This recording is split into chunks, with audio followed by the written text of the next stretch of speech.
ጤና ይስጥልኝ የተወደዳችሁና የተከበራችሁ የኢትዮ ኒውስ ቤተሰቦች እንደምን አላችሁ? ሰላምታችሁን በያላችሁበት ይድረስ። እነሆ አዳዲስና ወቅታዊ መረጃዎች አዘጋጅተን ወደ እናንተ ማድረስ ጀምረናል። ከኢትዮ ኒውስ መረጃዎች ጋር አብራችሁ እንድትቆዩ ግብዣችን ነው። በቅድሚያም አርዕስተ ዜናዎችን አሰማችኋለሁ። የአማራ ፋኖ ብሔራዊ ንቅናቄ ወታደራዊ አዛዥ ብርጋዴር ጄኔራል ተፈራ ማሞ ፋኖ ከስልታዊ ውጊያ ወደ ኦፕሬሽናል ውጊያ ሽግግር አድርጓል አሉ። ጄኔራል የአማራ ብልጽግናን በጠብታ የሌለው ምንም ነው ያሉት ሲሆን በክልሉ የፋኖ ኃይሎች ባደረጉት ከፍተኛ ውጊያ ምክንያት አገዛዙ ወደ ትግራይ ያስጠጋውን ጦር ቀንሶ እየመለሰ ይገኛል ሲሉ አስታውቀዋል። ብርጋዴር ጄኔራል ተፈራ ማሞ የብልጽግና አገዛዝ መለያው ጭፍጫፊነት ነው ሲሉም ከሰዋል። በዝርዝር የምትሰሙት ቀዳሚ ጉዳይ ነው። የዓለም ባንክ የኢትዮጵያን የብር ጥንካሬ በአፍሪካ ዝቅተኛ ሆኗል አለ። በአዲሱ ዓመት መጀመሪያ ጀምሮ የኢትዮጵያ የብር ጥንካሬ እየወረደ መጥቷል ነው ያለው። የብልጽግና አገዛዝ የሚከተለው ፖሊሲ ውጤት የብርን አቅምን ባለፈው ዓመት ከነበረበት ጥንካሬው 18 በመቶ እንዲወርድ አድርጎታል ተብሏል። በዝርዝር እንመለከታለን። አቶ ጀማል አህመድና አቶ በላይነህ ክንዴ የዘርፍ ማህበራት ምክር ቤትን ለመምራት መምረጣቸው ሰምቷል።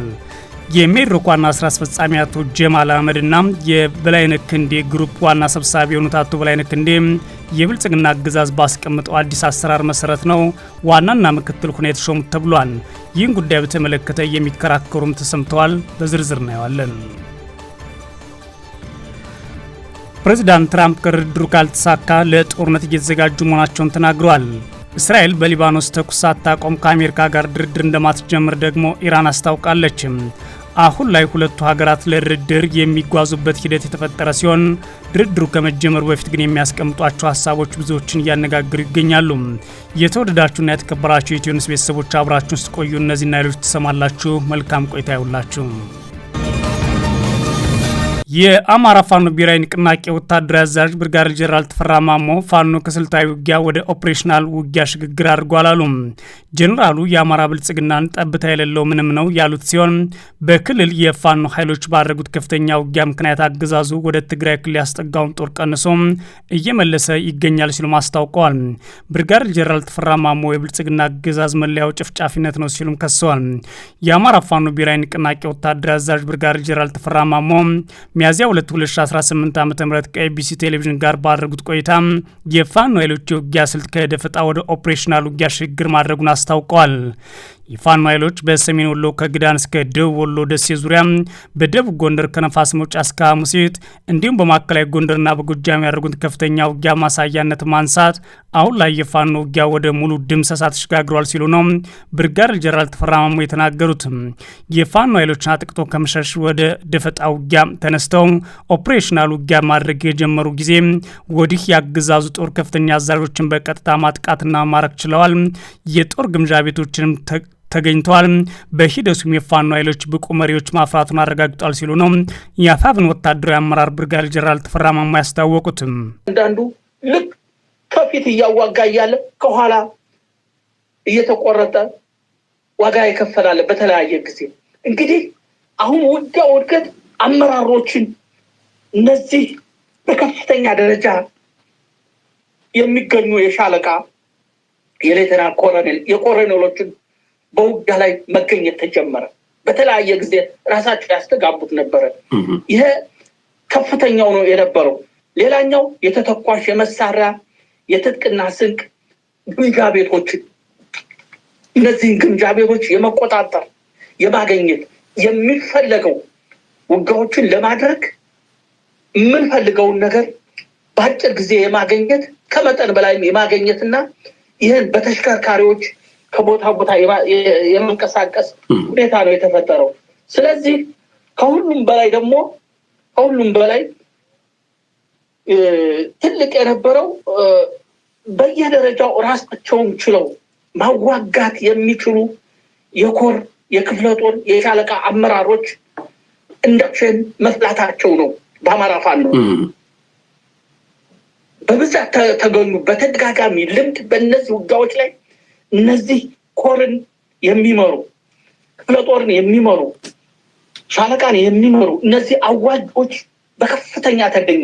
አንዱ የሚፈለገው ይሄ ነው። ትልቁ የሚፈለገው የአማራ ወጣት የቅድሚያ ለማንነቱ ለአማራነቱ በከፍተኛ በሚጎርፍበት ጊዜ በዛው ልክ የሚመራ መሪ መገኘት አለበት።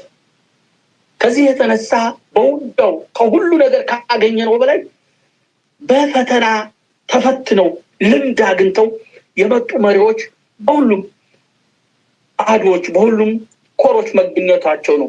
አማራ ክልል አሁን ላይ ያለበት ሁኔታ እንዴት እንደሚገመግሙት የተጠየቁት ጀነራል ተፈራ ማሞ ክልሉ አብዛኛውን በፋኖ ኃይሎች እየተመራ እንደሚገኝ በመግለጽ በትላልቅ ከተሞች አገዛዙ ወታደራዊ ጀነራሎችን በመመደብ ተሰንሳፍሮ ይገኛል ብለዋል። በክልሉ የአማራ ብልጽግና ጠብታ የሌለው ምንም ሆኗል ያሉት ጀነራል ተፈራ ማሞ ስብስቡ ሞራል የለሽ ደካማ በመሆኑ ከጅምሩ የከሸፈ ነው ሲሉም ተናግረዋል። ይሄ ብልጽግና የሚባል ምንም ጠብታ የለውም። እዛ የአማራ ብልጽግና የሚባል ጭራሹን የሞተ ነው። ስብስቡ ራሱ ከየት የተጠራቀመ ሞራል የለሽ ደካማ ስብስብ ነው። ይሄ እኮ ነው ክልሉ ጋር ከመጀመሪያው ጀምሮ አቅጣጫ እየሳተ የሚመጣው። ልክ ነው። ይሄ ነው የሚባል እኮ አይደለም ያለው። ስለዚህ በዚህ የተነሳ መሪ እያገኘ ነው ማለት አይቻልም ለማለት ነው። የአፋብን ወታደራዊ አዛዥ ብርጋዴር ጀነራል ተፈራ ማሞ የብልጽግና አገዛዝ መለያው ጨፍጫፊነት ነው ሲሉም አስታውቀዋል። ጀነራሉ አክለውም አንዳንድ የብልጽግና የፖለቲካዊና ወታደራዊ አመራሮች ጨፍጫፊነትን ከደርግ የተማሩት ነው ሲሉም ተናግረዋል። የብልጽግና አመራር የበታችነትና የተጫነውና የመንግስት ኃላፊነት መሸከም የማይችል ስብስብ ነው ያሉት ጀነራል ተፈራ ማሞ ስብስቡ የገዳይነትና የጨፍጫፊነት ስነልቦና የተላበሰ መሆኑን አሳይቷል ሲሉም ከሰዋል። መጨፍጨፍ ላይ ከደርግ የተማሩ ናቸው። ንጹሃን በመጨፍጨፍ ከደርግ የተማሩ ናቸው።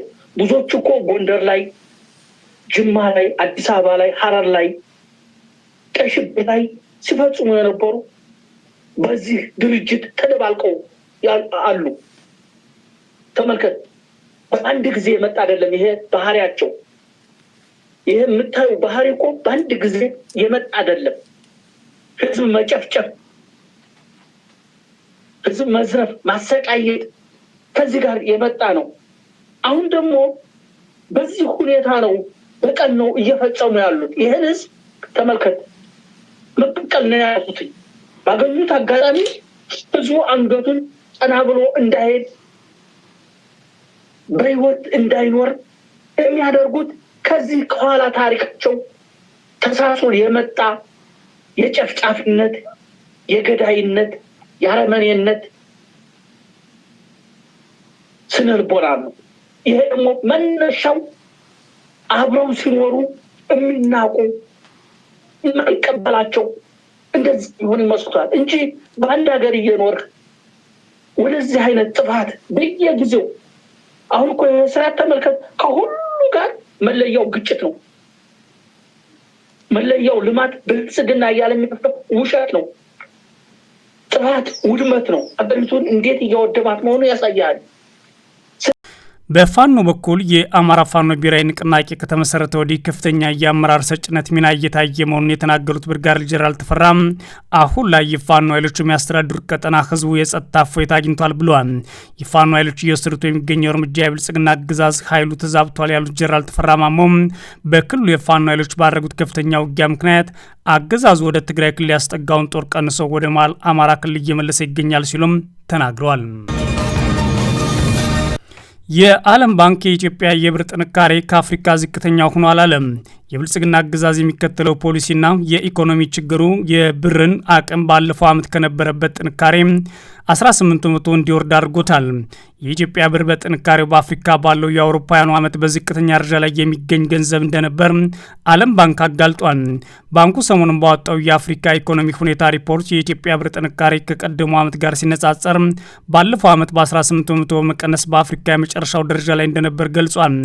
የደቡብ ሱዳኑ ፓውንድ ደግሞ በጥንካሬው በ15 በመቶ በመቀነስ ከኢትዮጵያ ብር ቀጥሎ መቀመጡን ባንኩ ጠቅሷል። የኢትዮጵያ ብር ጥንካሬው የቀነሰው በመደበኛና በትይዩ ገበያ መካከል ያለው ልዩነት በመስፋቱ እንደሆነ ባንኩ የጠቀሰ ሲሆን የደቡብ ሱዳን ፓውንድ ደግሞ ሀገሪቱ ለውጭ ገበያ የምታቀርበው ነዳጅ በመስተጓጎሉ ሳቢያ እንደሆነ የባንኩ መረጃ ያሳያል። የብልጽግና አገዛዝ የዶላር ምንዛሬን ከፍ አድርጎ የብር ምንዛሬን ሲያዳክም በቀጥታና በትይዩ ገበያ ያለውን አስተካክላለሁ የሚል መርህን ይዞ የተጓዘ ቢሆንም ግልጽ የሆነ የፖሊሲ የክትትልና ከዘመድና ከወገንተኛነት ያለፈ የኢኮኖሚ ሲስተም ባለመከተሉ ነው ይህ ኪሳራ እየደረሰበት ያለው። ባለፉት ዓመታት አገዛዙ ሲደሰኩር እንደነበረው የብር የመግዛት አቅምን በማሻሻል ሳይሆን በማንኳሰስ ከአፍሪካ የመጨረሻው እንዲሆን አድርጓል። በተለይም የዶላር ምንዛሬን በተለያዩ ዓለም አቀፍ ተቋማት ትብብር ውሳኔ ማሳለፉን ተከትሎ አሁን ላይ የኢትዮጵያ ብር ከከሰሩትና ዝቅ ካሉት በአፍሪካ መጨረሻ ላይ ከሚገኙት መካከል እንደሆነ የዓለም ባንክ ሪፖርት ያሳያል። አቶ ጀማል አህመድና አቶ በላይነህ ክንዴ የኢትዮጵያ ዘርፍ ማህበራት ምክር ቤት ለመምረጥ መመረጣቸው ተሰምቷል። የብልጽግና አገዛዝ ባስቀመጠው አዲስ አቅጣጫ ወደ ስልጣን እንዲመጡ የተደረጉት እነዚህ ሁለቱ ከፍተኛ ባለሀብቶች አሁን ላይ ክርክር ተነስቶባቸዋል። የብልጽግና ኢንዱስትሪ ሚኒስቴር ባዘጋጀው የምርጫ መመሪያና የእጩዎች መስፈርት መሰረት የኢትዮጵያ ዘርፍ ማህበራት ምክር ቤት ባካሄደው ጠቅላላ ጉባኤ የሚድሮክ ኢትዮጵያ ኢንቨስትመንት ግሩፕ ዋና ስራ አስፈጻሚ አቶ ጀማል አህመድ ፕሬዚዳንት፣ አቶ በላይነህ ክንዴን ደግሞ ምክትል ፕሬዚዳንት ሆኖ ተመርጠዋል ይላል ሪፖርተር በዘገባው። ባለፈው ማክሰኞ መጋቢት 29 ቀን 2018 ዓ.ም ተካሂዷል በተባለው ጠቅላላ ጉባኤና ምርጫ የኢትዮጵያ ዘርፍ ማህበራት ምክር ቤት እንዲመሩ በእጩነት የቀረቡት አዳዲስ የቦርድ አባላት እንደሆኑ ታውቋል። የኢትዮጵያ ንግድና ዘርፍ ማህበራት ምክር ቤትን ጨምሮ ሌሎች ምክር ቤቶች በኢንዱስትሪ ሚኒስቴር አዘጋጅነት ተፈጻሚ ይሆን በተባለው የእጩዎች መስፈርት ተቃውሞ ሲቀርብበት የነበረ ከመሆኑም በላይ እርምጃው ከንግድ ምክር ቤቶች ማቋቋሚያ አዋጅ በማፈንገጥ ያልተገባ ጥቃት ገብነት የተፈጸመበት ድርጊት ነው ማለት ኮንኖት እንደነበር ይታወሳል ሲል ዘግቧል። የአገዛዙ የኢንዱስትሪ ሚኒስቴር ግን በአቋሙ ጸንቶ ያወጣውን የምርጫ ማስፈጸሚያ መመሪያና የእጩዎች መስፈርት ተፈጻሚ በማድረግ አዲስ ፕሬዝዳንትና ምክትል ፕሬዝዳንት እንዲሁም የቦርድ አባላት ተመርጠው ኃላፊነት ተረክበዋል። የዘርፍ ማህበራት ምክር ቤት ጠቅላላ ጉባኤና የምርጫው ከዚህ ቀደም ከነበረው አሰራር በተለየ እንዲካሄድ የተፈለገበት መንገድ ግልጽ አልሆነም በማለት ቅሬታ ያላቸው ወገኖች በተለይም ለፕሬዝዳንትና ለምክትል ፕሬዝዳንት እጩ ሆነው ለመቅረብ ኢንዱስትሪ ሚኒስቴር ያወጣው መስፈርት ፍትሐዊ አይደለም የሚል ሀሳብ ሰንዝረዋል። አባላት ወደ አመራር እንዲመጡ መኖር ያለበት መስፈርት በካፒታል አቅማቸው ሊሆን እንደማይገባ የሚሞግዙት ወገኖች ይህ አካሄድ አነስተኛ ካፒታል ያላቸው አምራቾችን ያገላል ይላሉ። የኢንዱስትሪ ሚኒስቴር ያወጣው መስፈርት ታዲያ መሰረቱ ፕሬዝዳንት ወይም ምክትል ፕሬዝዳንት ለመሆን የሚቀርብ እጩ ቢያንስ 1 ቢሊዮን ብር የተመዘገበ ካፒታል ሊኖረው ይገባል ይላል። በተጨማሪም ቢያንስ 2 ፋብሪካዎች እንዲኖሩት ያስገድዳል ተብሏል። የቦርድ አባል ሆኖ ለማገልገል የሚቀርብ እጩ ደግሞ 500 ሚሊዮን ብር ካፒታል እንደሚያስፈልግ ነው የኢንዱስትሪ ሚኒስቴር ያወጣው መስፈርት የሚያሳየው። እንዲህ ያለው መስፈርት ከዘርፍ ማህበራት ምክር ቤት ደንብና አሰራር ውጭ ከመሆኑም ሌላ የንግድ ምክር ቤቶች ማቋቋሚያ አዋጅ ከሚደነግገው ውጭ በመሆኑ ጥሰት ተፈጽሟል በሚል የሀሳብ ልዩነት ተፈጥሮ ነበር ይላል ሪፖርተር።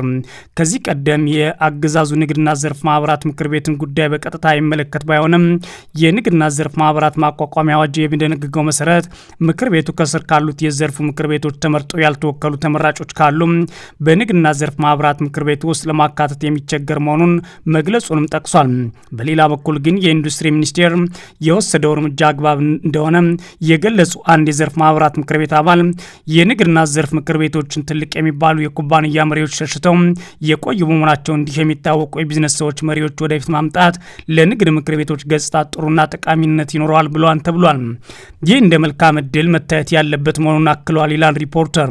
በባለፈው ማክሰኞ ጠቅላላ ጉባኤ ኢንዱስትሪ ሚኒስትሩ አቶ መላኩ አለበል ተገኝተው በተካሄደው ምርጫ አዳዲሶች ተመራጮች አዲሱን ኃላፊነት እንዲረከቡ አድርገዋል ተብሏል። በጠቅላላው ጉባኤው ከቀድሞዎቹ የቦርድ አባላት ውስጥ የተሳተፉት 5 የማይበልጡ ሲሆኑም ቀሪዎቹ አልተገኙም ሲል ሪፖርተር ዘግቧል። ፕሬዚዳንት ትራምፕ ድርድሩ ካልተሳካ ለጦርነት እየተዘጋጁ መሆኑን ተናግረዋል። እስራኤል በሊባኖስ ተኩስ ሳታቆም ከአሜሪካ ጋር ድርድር እንደማትጀምር ደግሞ ኢራን አስታውቃለች። ፕሬዚዳንት ትራምፕ ድርድሩ የማይሳካ ከሆነ ጦርነት ይቀጥላል ባይ ሆነዋል። ከኢራን ጋር ፓኪስታን ውስጥ ቅዳሜ የሚጀምረውን ድርድር የማይሳካ ከሆነ ለቀጣይ ጦርነት እየተዘጋጁ መሆናቸውን ፕሬዚዳንት ዶናልድ ትራምፕ ተናግረዋል። ፕሬዚዳንቱ በሰጡት ቃለ ምልልስ ላይ የሰላም ንግግሩ የማይሳካ ከሆነ በሚል አሜሪካ የጦር መርከቦቿን ምርጥ የተባሉ የጦር መሳሪያዎቿን እያስታጠቀች ነው ሲሉ አመልክተዋል። ፕሬዚዳንቱ ኒውዮርክ ታይምስ ከተባለ ጋዜጣ ጋር በስልክ ባደረጉት ቃለ ምልልስ ላይ እንደተናገሩት የድርድሩን ውጤት በ24 ሰዓታት ውስጥ የምናውቅ ይሆናል ብለዋል። መርከቦቻችን በታሪክ ውስጥ የተሰሩ ሁሉ የላቁ የጦር መሳሪያዎችን እያስታጠቅን ነው። እንዲያውም ከዚህ በፊት ሙሉ በሙሉ ለመደምሰስ ከተጠቀምንበት ኃይል በከፍተኛ ደረጃ የበለጠ ኃይል ነው ማለት አስፈራርተዋል። እናም ከስምምነት ላይ ካልደረስን እነዚህ የጦር መሳሪያዎች በጣም ውጤታማ በመሆን መንገድ እንጠቀምባቸዋለን ሲሉ ፕሬዚዳንት ትራምፕ ተናግረዋል። ኢራናውያን በተመለከተ የሚናገሩት እውነታቸውን ይሁን አይሁን ማወቅ የሚችሉ ህዝቦች አይደሉም በማለት ያላቸውን ጥርጣሬ ገልጸዋል። ለ2 ሳምንት የሚቆይ የተኩስ አቁም አሜሪካና ኢራን ከደረሱ በኋላ ፓኪስታን ውስጥ የመጀመሪያውን ድርድር ዛሬ ቅዳሜ ይጀምራሉ ተብሎ ይጠበቃል። በዚህም ታዲያ የአሜሪካና የኢራን ተራዳሪዎች ፓኪስታን ገብተዋል። ኢስላማባድ ተራዳሪዎች ሲመጡ እርችቶች ጨምሮ ሌሎች የተኩስ ድምጾች ሲሰሙባትና ደስታ በህዝቡ ዘንድ ሲታይም ታይቷል። ይህ በእንዲህ እንዳለ ፕሬዚዳንቱ በማህበራዊ ሚዲያ ገጻቸው ላይ ኢራናውያን ዓለም አቀፍ የቀይ ባህር መተላለፊያን በኃይል በመዝጋት ለማስገደድ ካልሆነ ሌላ አማራጭ የላቸውም ሲሉ ጽፏል። አሁን በህይወት ለመቆየት ብቸኛው ምክንያት ለመደራደር ነው ማለት ከስምምነት ላይ ከመድረስ ውጭ ምንም ማድረግ አይችሉም ብለዋል ትራምፕ። የኢራን ፓርላማ አፈ ጉባኤ ግን እስራኤል በሊባኖስ ላይ የምታካሄደው ጥቃት ሳይቆምና የታገዱ የኢራን ሀብቶች ሳይለቀቁ ድርድር አይኖርም የሚል ቅድመ ሁኔታን አስቀምጠው ነበር። በአሜሪካና በኢራን መካከል ዛሬ ቅዳሜ ፓኪስታን ዋና ከተማ ኢስላማባድ ውስጥ ንግግር ይጀምራል ተብሎ እየተጠበቀ ባለበት ጊዜ ሊባኖስ ውስጥ ተኩስ አቁም ሳይደረግ ድርድር አይጀምርም ስትል ኢራን ገልጻለች። በኢራን መንግስት ውስጥ ከፍተኛ ሰሚነት ያላቸው የሀገሪቱ ፓርላማ አፈ ጉባኤ መሐመድ ባጌር ጋሊባፍ እንዳሉት ከሆነ ከአሜሪካ ጋር የሚካሄደው ድርድር የሚጀምረው ሁለት ቁልፍ ቅድመ ሁኔታዎች ሲሟሉ ብቻ ነው ብለዋል። አፈ ጉባኤው ወሳኝ ያሏቸው የድርድር ቅድመ ሁኔታዎች እስራኤል በሊባኖስ ውስጥ የምታካሄደው ወታደራዊ ጥቃት የሚያስቆም ተኩስ አቁምና እንዳይቀሰቀስ የታገደው የኢራን ሀብት መለቀቅ አለባቸው ብለዋል። ጋሊባፍ በኤክስ ገጻቸው ላይ ባሰፈሩት ጽሑፍ እንዳሉት እነዚህ ሁለት እርምጃዎች ከአሜሪካና ኢራን ከሁሉም በፊት ተግባራዊ እንዲሆኑ የተስማሙባቸው መሆናቸውን አመላክተዋል። ሁለቱ ነጥቦች ድርድሩ ከመጀመሩ በፊት ሊፈጸሙ ይገቡ ናቸው ማለት ቅድመ ሁኔታዎች ከመሆናቸው አፈጉባኤው በይፋ ገልጿል ይላል ቢቢሲ በዘገባው። ይህ በእንዲህ እንዳለ በሳውዲ አረቢያ በሚገኝ ዋነኛ የነዳጅ ማጣሪያ በጦርነቱ ምክንያት በርዕሰ ጉዳት መዘጋቱን የፈረንሳይ ቶታል ኩባንያ አስታውቋል። የሳውዲ አረቢያ ኢነርጂ ሚኒስቴር ሐሙስ ዕለት እንዳስታወቀው የሳውዲ መንግስት ንብረት በሆነው አራምኮና በቶታል ሽርክና የሚሰራው ማጣሪያ ጨምሮ ባለፉት ቀናት በነዳጅ ዘይትና በጋዝ ማምረቻ ተቋማት ላይ ተደጋጋሚ ጥቃቶች ተፈጽሟል ብሏል። ነገር ግን ማጣሪያው ላይ ምንም አይነት ጉዳት እንዳይደርስ ወይም ደግሞ ስራ መቆም በምርቱ ላይ የሚኖሩ ተጽዕኖ በተመለከተ ዝርዝር መረጃ አልተሰጠም። ቶታል እንዳስታወቀው ግን ማክሰኞና ረቡዕ ዕለት ሌሊት ባጋጠሙ ጥቃቶች በማጣሪያው 2 ክፍሎች ላይ ጉዳት ደርሷል ብሏል። ጥቃቱ ተከትሎ በደረሰው ጉዳት ላይ ምርመራ እየተደረገ ለቅድመ ጥንቃቄ ሲባል 2 ክፍሎች እንዲዘጉ ቢደረግም በሰው ላይ የደረሰ ጉዳት ግን የለም ብሏል። የሳውዲ የኢነርጂ ሚኒስቴር በአንድ ባለስልጣን ለሀገሪቱ መንግስት የዜና ወኪል እንደተናገሩት ጥቃቶቹ በቁልፍ የምርት ተቋማት ስራዎች ላይ በርካታ መቋረጦችን አስከትለዋል ሲል ቢቢሲ ዘግቧል። የተወደዳችሁና የተከበራችሁ የኢትዮ ኒውስ ቤተሰቦች መረጃዎቻችን እነዚህ ነበሩ። መልካም ጊዜ እመኛለሁ።